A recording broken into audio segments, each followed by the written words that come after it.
kalau misalkan gini, kayak monolog ya, kita ambil contoh monolog atau puisi atau stand up seni nih, karyamu elek siap-siap dihujat, karyamu elek siap-siap dibully. Kalau karyamu bagus harus dijunjung. Oke. Kritika kan seperti ini, Pak. Coba Pak. Iya. Lagi-lagi gimmick. Kehidupan nyata gak ono sing ngene ku mah. Enggak pernah kita kayak gitu.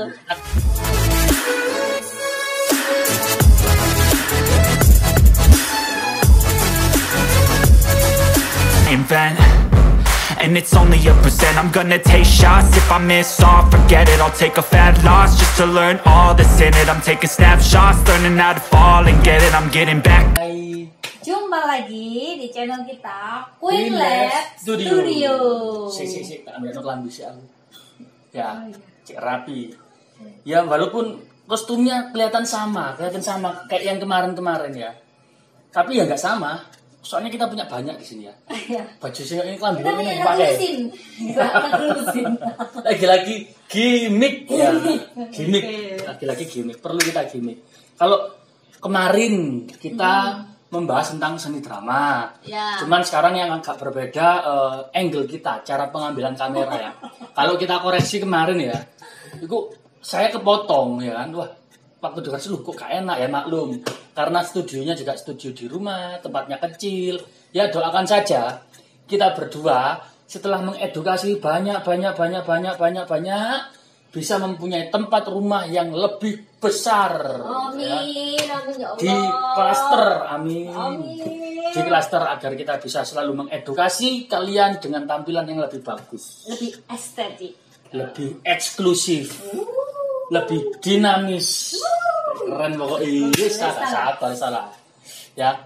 Yuk, kemarin itu kita membahas tentang drama. Mulai dari pengertian, teater juga mulai dari pengertian, manfaat. Ya kan? Kekurangannya juga ada, ya kekurangannya kemarin kalau nggak salah dari budget, ya kan? Duitmu kudu akeh, ya. Uang yang harus kamu keluarkan harus banyak. Terus habis itu kalau nggak salah kita masuk di intrinsik ekstrinsik kalau nggak salah, ya kan? Apa itu? Itu masuk di tujuan ya, bukan ya? Unsur. Nah, masuk di unsur ya. Mungkin nanti hari ini ya, sekarang ini kita bahas tentang unsur dan antek-anteknya. Lebih mendalam ya. Kita bahas lebih mendalam tentang unsur intrinsik dan ekstrinsik. Oke, sebelum kita membahas nih ya. In itu apa sih, Pak? In di dalam, check in berarti kan. Check in berarti di dalam kan. Iya. Kalau in X itu lawannya dari in ya. Kalau in di dalam, X itu kalau X itu kan berarti di luar. Betul ya? Di luar ya? Di dalam dan di luar gitu. Ya, bukan keluar di dalam ya. Ya itu. Tanya anak-anak, Pak. Oke, langsung jelaskan. Oke. Nah, kita akan membahas tentang unsur intrinsik dan ekstrinsik. Kalau intrinsik ya, itu segala sesuatu yang berhubungan yang ada di dalamnya, Pak. Ada di dalam apa? Di dalam naskah mungkin? Nah, ya. Good. Bukan ya? Good. Di dalam naskah, betul. Yang ada di dalam naskahnya. Nah, di dalam naskah ya, di dalam naskah itu kan ada apa aja nih, Pak?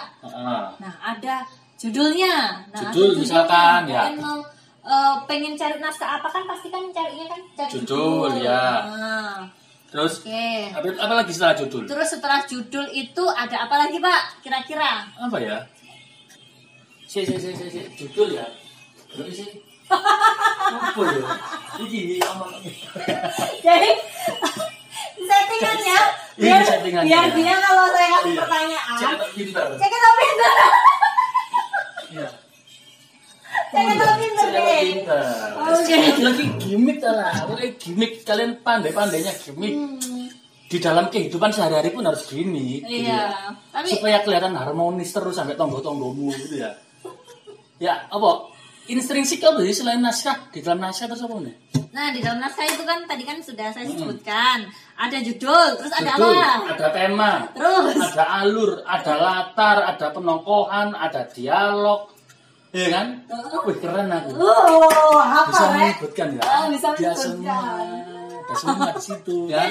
Jadi dia biar ketika saya bertanya itu enggak Gak krik. Ada kameramen juga, ada kameramen ya, ada kameramen di belakang. Halo, kita kurang penonton bayaran. Bagi kalian mahasiswanya Bu Salsa yang mau jadi penonton bayaran, boleh datang langsung. Bagi kalian murid-murid saya, anak buah saya mau jadi penonton bayaran, silahkan datang ke sini. Oke. Betul kan tadi yang saya jelaskan? Ada judul, tema, alur, ya kan, latar penokohan. Iya. Keren. Jadi itu yang intrinsik ya Pak ya? Intrinsik. Nah, di dalam judul, nah gini Pak, kalau Bapak mau melihat teater, mau melihat drama, mau melihat pertunjukan lah, gitu. Nah, kalau mau nonton nih ya, otomatis yang dilihat pertama kali itu apa? Dilihat pertama gerakan, gestur. Gerakan, gesturnya. Kalau wajah memungkinkan nggak sih? Yuk nonton yuk. Nonton apa? Film apa? Oh, naskahnya, judulnya. Nah, judulnya kan nggak mungkin. Ayo nonton yuk. Nonton apa? Itu loh yang judulnya kayak yang dialognya kayak gini. Hey, Juliet, apakah kamu? Nah, masa kan nggak mungkin kita terlalu panjang bertele-tele. Yang bertele-tele lah, yang singkatnya aja. Jadi harus dipilihkan yang simpel, yaitu dari judulnya. Nah, judul. Nonton apa? Bawang merah, bawang putih. Judulnya? Nonton apa? Semut-semut hitam gitu ya. Oh, gitu. Nonton apa? Queen Lab Studio. Keren. Itu ya. Nah, jadi di dalam judul ini kan kalau Anda pengen menonton pertunjukan, kan dilihat dari judul nih. Wah, kalau judulnya menarik, thumbnailnya ya. Itu kan YouTube thumbnail. Kalau judulnya menarik, otomatis kan Anda akan penasaran dan tertarik. Wah, penasaran nih, ini apa sih judul dari ini? Nah, contoh kayak kasus yang film itu loh Pak, yang ekstrim, Saw.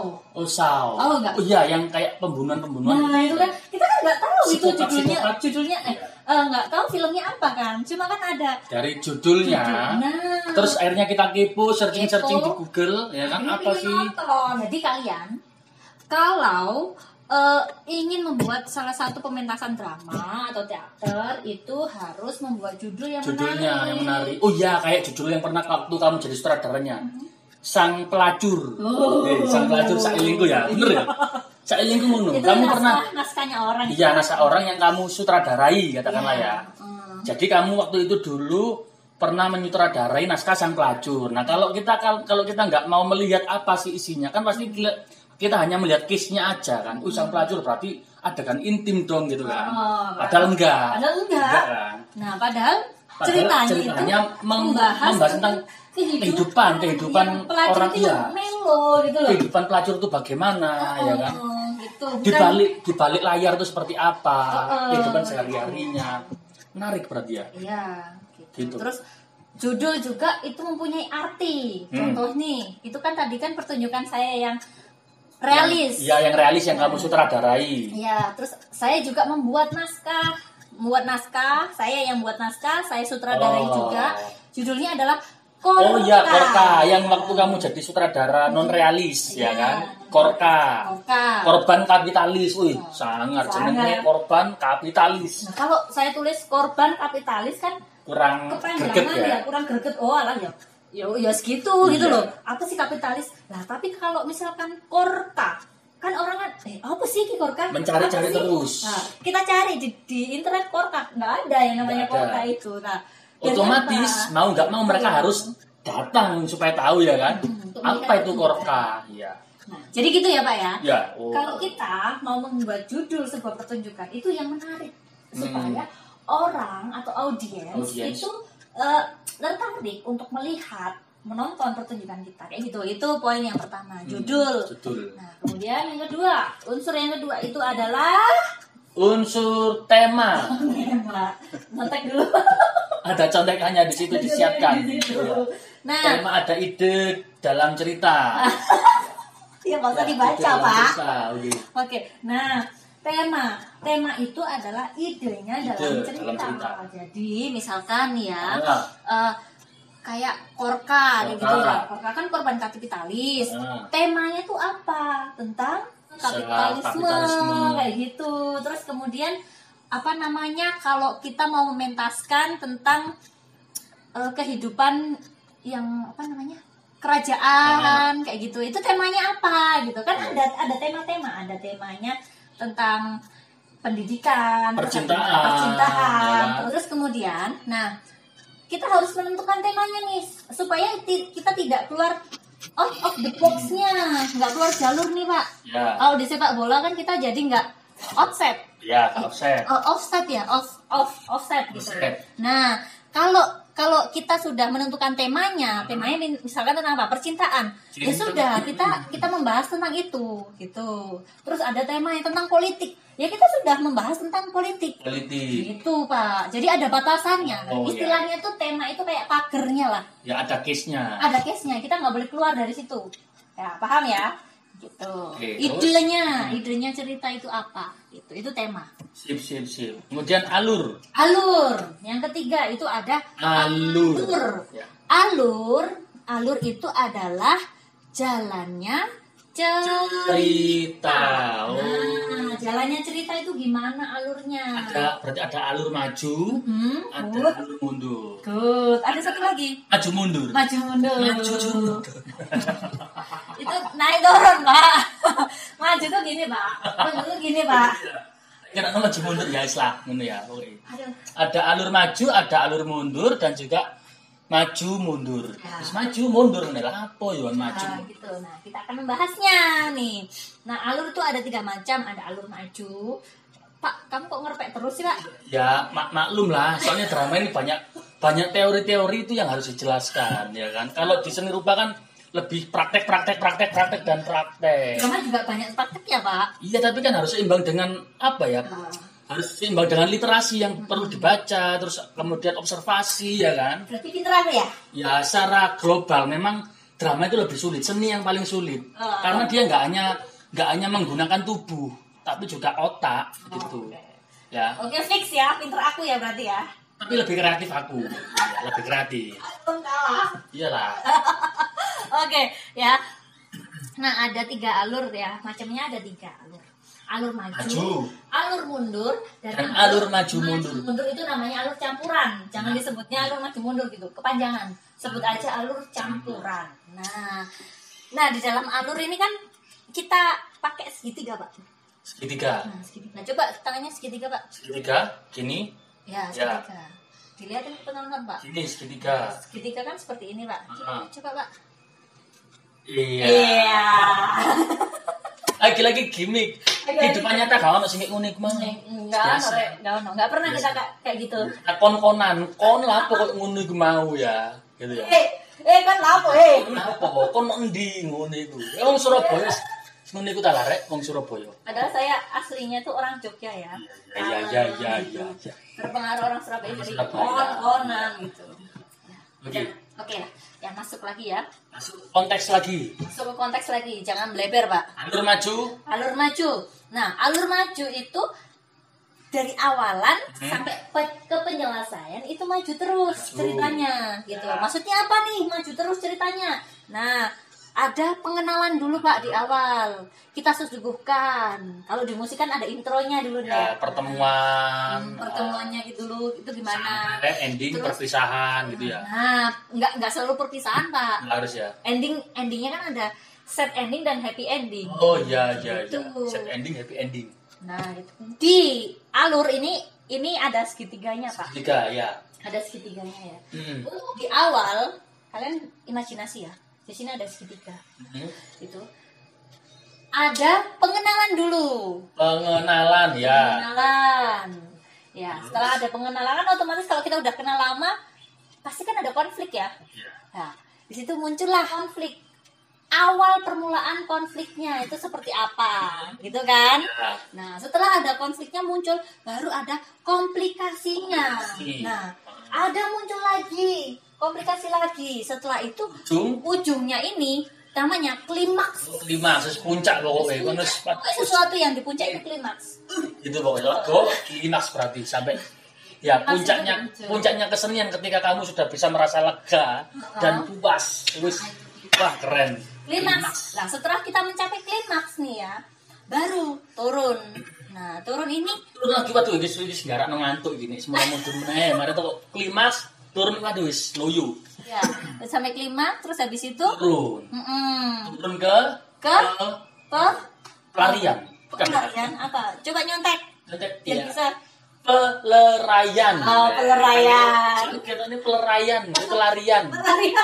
Masuk mari klimaks golek pelarian kan yo. Nggak etis ya, nggak etis. Ternyata tulisannya peleraian, dilerai lah. Kenapa adik dilerai barang ya? Oke, ya. Ya kan biar itu, Pak. Biar gimana caranya kita biar bisa selesai. Kalau dilerai ya sudah gitu loh. Ya nggak ending gitu untuk mencapai endingnya. Nah, setelah klimaks ada peleraian. Nah, setelah peleraian ini baru ada penyelesaian. Ada lagi, itu tahapan paling bawah atau masih ada lagi setelah penyelesaian? Sudah paling bawah. Terus ya di situ ya. Terus. Endingnya itu gimana? Penyelesaian.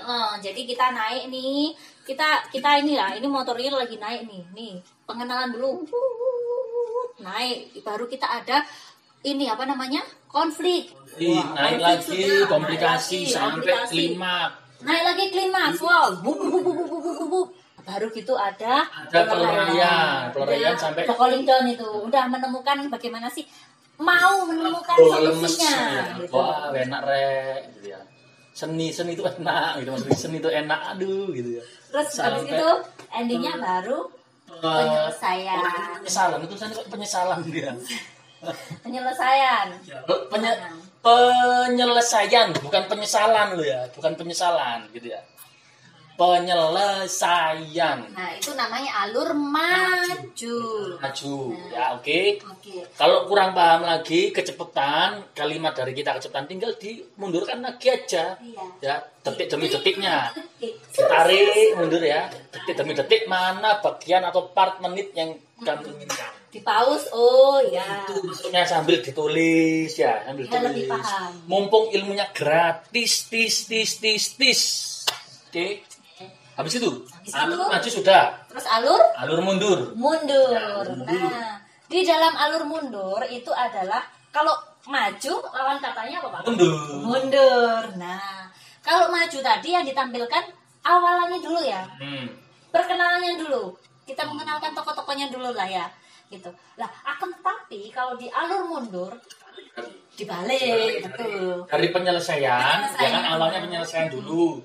Naik sampai klimaks, ya kan? Habis klimaks sampai turun komplikasi.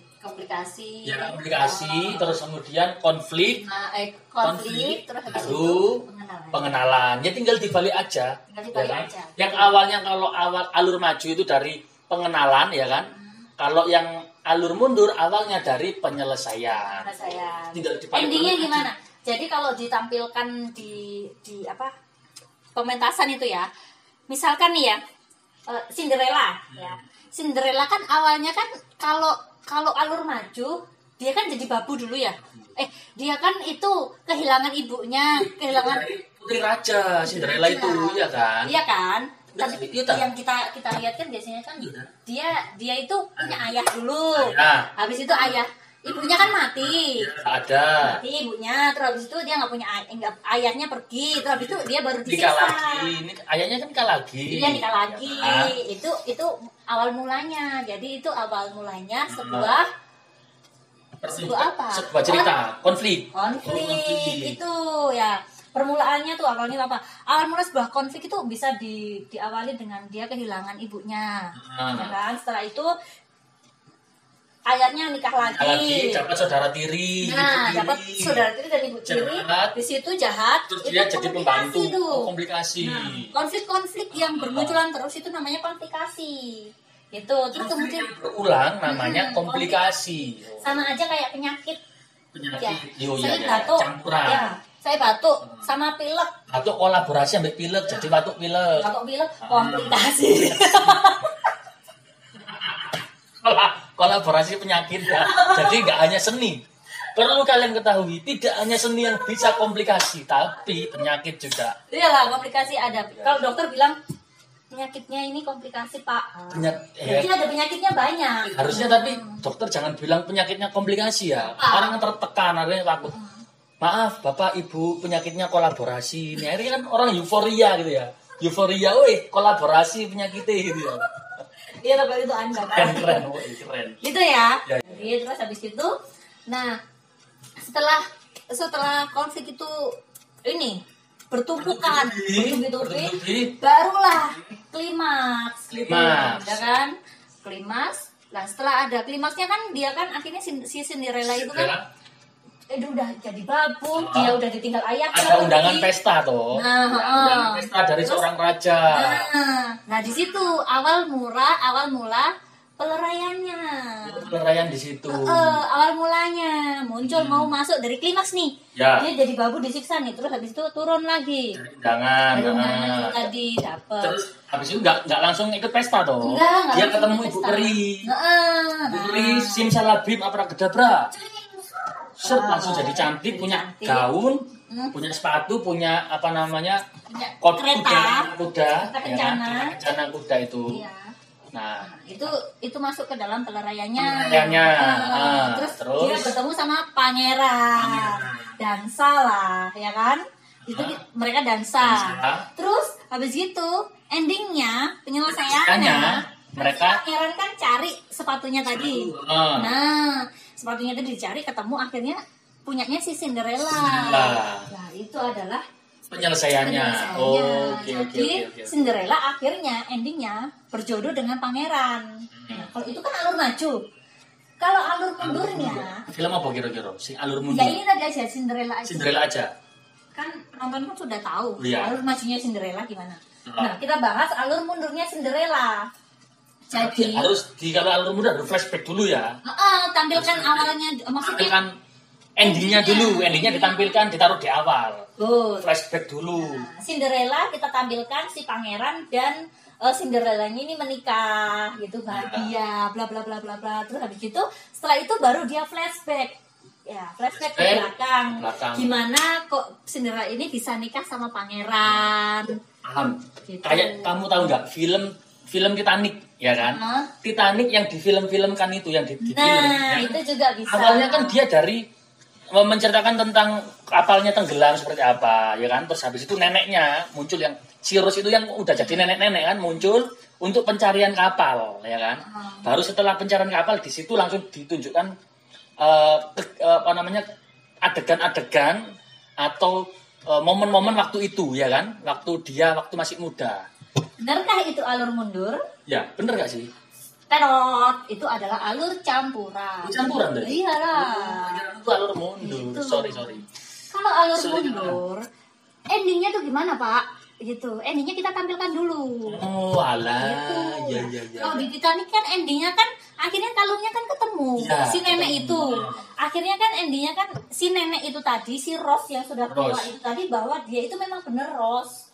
Bahwa dia yang memiliki kalung itu, kalungnya ketemu. Nah itu, kalau alur mundur dia ditampilkan dulu, baru dia flashback. Akan tetapi kalau di dalam film yang Anda tonton, itu kan dia menceritakan bagaimana kapalnya tenggelam. Terus habis itu ada waktu dia menjadi tua. Menjadi tua ditampilkan, ya kan. Habis itu flashback lagi. Oh, aku pas waktu melihat pintu ini, dia jadi teringat pada saat di situ dansa dengan Jack. Ya kan? Udah lagi. Terus kembali lagi waktu tua lagi. Nah, kembali lagi ke tua lagi. Muda mana? Nah, itu namanya alur campuran. Alur campuran, maju mundur itu tadi ya. Maju mundur, cantik. Bingung lah sini alur campuran. Maju mundur. Ya. Jadi kalau kalian menonton sebuah pertunjukan di mana ada endingnya dulu, itu adalah alur mundur. Jadi terus habis itu dia flashback. Lebih keren. Gitu. Jadi apa ya? Kalian kalau melihat pertunjukan teater dan drama itu butuh tingkat kecerdasan, intelijensi yang tinggi supaya kalian tahu maksudnya. Soalnya apa ya? Tiketnya pun nggak murah loh sebenarnya ya. Drama sama teater ketika ditiketkan ya. Kalau di Jakarta lu sampai 150.000, 200.000, ya kan? Tapi kalau orang nggak menggunakan intelektualnya atau kecerdasannya, dia akan sulit untuk menangkap apa sih maksudnya gitu ya. Apalagi kalau apa namanya naskah yang dimainkan itu maju mundur gitu. Ngeluh pasti itu. Iya. Nggak hanya penontonnya yang pusing. Kan sudah alur ya? Iya. Alur ada 3 tadi, ada alur maju, mundur dan campuran. Campuran ya. Maju mundur itu campuran gitu. Terus kemudian ada apa lagi, Pak? ada latar.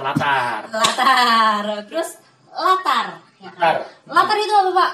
Apakah penali latar? Latar itu kayak struktur mungkin ya. Ya, latar itu strukturnya, ya kan? Ya, strukturnya. Latar itu adalah strukturnya atau bisa disebut dengan setting. Oh, setting. Ya. Setting itu kan ada bermacam-macam, Pak. Ada setting waktu, tempat, dan ruang. Gitu. Kalau ini namanya setting ruang. Ini setting apa namanya? Ya ini tempatnya kan kita di ruang tamu gitu. Kayak gitulah, Pak. Setting ruang dan tempatnya di ruang tamu gitu. Terus kemudian yang setting waktu, kita pentasnya pada saat apa nih? Pagi hari kah, siang hari kah, atau malam hari? Ya. Nah, itu masuk di waktunya gitu, dan dipentaskan dari maksudnya durasinya itu berapa jam, berapa detik gitu. Itu untuk waktunya gitu ya. Jadi tempatnya diperhatikan ini terjadi di mana. Misalkan kalau di dalam cerita itu ada banyak ya. Misalkan ada settingnya ada di yang di taman. Kayak yang Cinderella itu kan. Ada di kamar, ada di taman, di dapur, terus di istana, ya kan? Nah itu setting tempatnya, gitu Pak. Terus setelah setting ada apa lagi Pak? Setelah setting apa ya? Penokohan mungkin ya. Nah, penokohan, oke, penokohan. Setting dramatik atau apa jenis istilahnya? Ya setting dramatik ya namanya, setting drama. Dramatiknya. Habis itu baru masuk ke penokohan. Penokohan. Nah, tokoh ya. Ya. Kan itu tokoh, benar.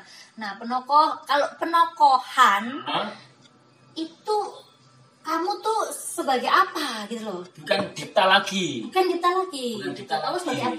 Jadi gini, kamu tuh karakternya ngapain kalau penokohan? Misalkan kamu jadi bawang merah, ya kan? Bawang merah. Karakternya apa? Jahat. Nah, antagonis itu namanya kalau karakter jahat.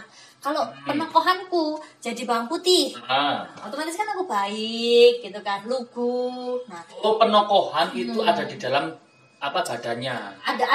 Maksudnya sifatnya, karakternya, itu namanya penokohannya. Jadi tokohnya bawang putih, gitu ya. Tokoh sama dengan bawang putih. Penokohannya, karakternya baik, lugu, antagonis gitu ya. Penokohan itu sebutannya, Pak. Tokohnya bawang putih, penokohannya protagonis atau antagonis ya. Dan ada satu lagi penokohan itu. Bukannya cuma dua. Antagonis, protagonis. Ada satu. Ada lagi, tiga. Kalau misalkan kita ada yang jahat, ada yang baik, satu ada.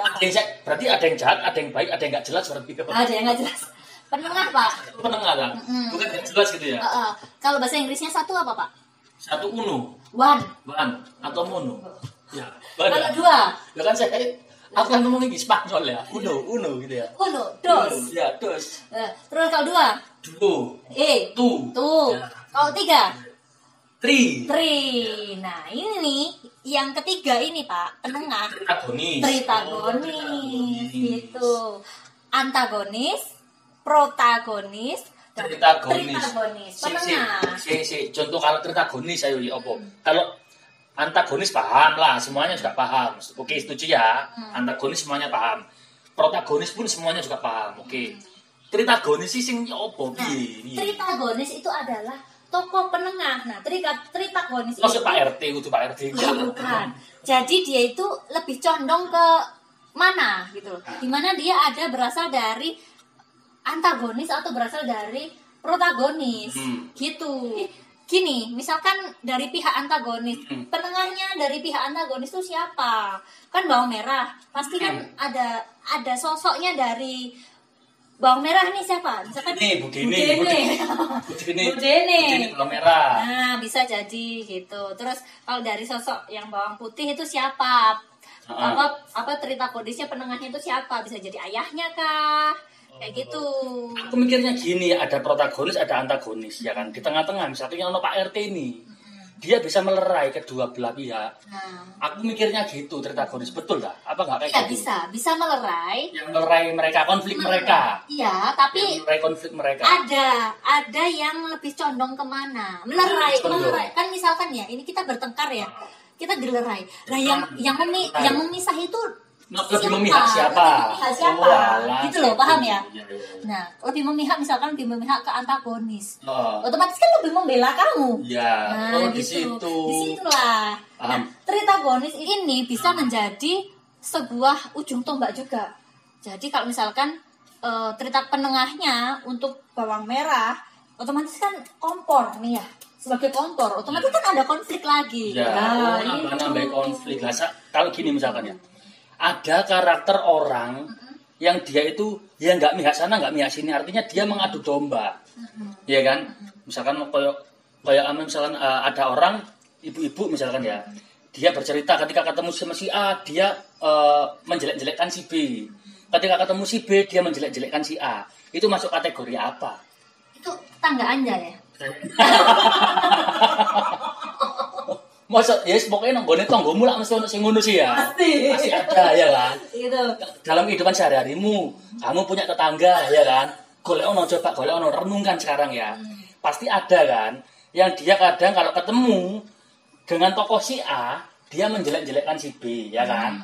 Kalau ketemu sama si B, dia menjelek-jelekkan si A. Pasti ada. Nah, itu masuk apa? Dia masuk apa? Nah, itu bisa menjadi itu penengah juga dia, Pak. Nah, sama ada tokoh itu, ada tokoh pembantu juga. Maksudnya bukan sebagai dia babu ya, bukan. Tokoh pembantu. Tokoh pembantu di mana dia itu dihadirkan untuk figuran, bukan? Nah, figuran bisa masuk, dihadirkan untuk membantu jalannya cerita ini supaya mendekati ending atau supaya lebih berwarna, lebih rapat gitu ya.